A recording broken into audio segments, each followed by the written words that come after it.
All right, so we'll be doing 90-90 hip capsule cars. So these are controlled articular rotation just for the capsule, the joint capsule of your hip. In this case, I'm gonna be working my left leg. So make sure first things first, you get into your 90-90 position. So 90 degrees of the ankles, knees, hips, knees, and ankles. Make sure all your joints are stacked.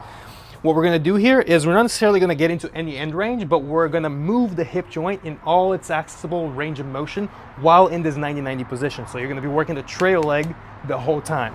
Now what that's gonna look like is you're gonna bring yourself into as much hip external rotation as possible, which for me is right around over here.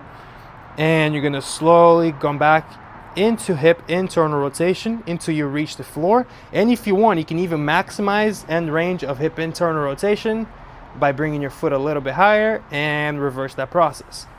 And make sure you keep a very even tempo. We're not looking to reinforce any specific range of motion here. We're just looking to use all the accessible ranges of motion we have for that hip rotation in this abducted position.